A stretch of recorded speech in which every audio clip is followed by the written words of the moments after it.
Hello বন্ধুরা, তোমরা সবাই কেমন আছো? আমি এই ঠিকঠাক আছি। আচ্ছা, আমার মনে অনেক দিন ধরে এই কোশ্চেনটা ঘুরছে। সেটা হচ্ছে, এই যে লাক্স সাবানের অ্যাড বিরাট কোহলি অ্যান্ড অনুষ্কা শর্মা দেয়, এবার দেখলাম সামান্থা প্রভু। আচ্ছা, তোমাদের কি মনে হয় এরা কেউ লাক্স সাবান গায়ে মাখে? বা ডোন্ট মাইন্ড, বলছি, পটি করেও মনে হয় না লাক্স সাবান দিয়ে হাত ধোয়। তাহলে এদেরকে দিয়ে কেন অ্যাড করানো হয়? এর থেকে সাধারণ মানুষকে দিয়ে অ্যাড করানো ভালো। যেমন আমি সাধারণ মানুষ বলাতে একজনকে বলতে পারি, সেটা হলো আমার হাজবেন্ড।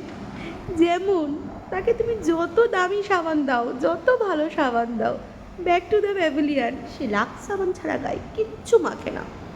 তাহলে এরম সব মানুষদের লাক্স কোম্পানি ব্র্যান্ড অ্যাম্বাসেডার করতে পারে তা না, যারা হেগেও, পটি করেও হাত ধোয় না, তাদেরকে দিয়ে এগুলো করানোর কি কোনো মানে আছে বলুন তো? আপনাদের মতে কি বলে? হ্যাঁ, এরকম লোক, যারা তাদেরকে যত ভালোই কিছু দাও না কেন, সেই লাক্স সাবান দিয়েই তারা স্নান করবে। আপনাদের মতে কি বলে? আমাকে একটু জানাবেন প্লিজ।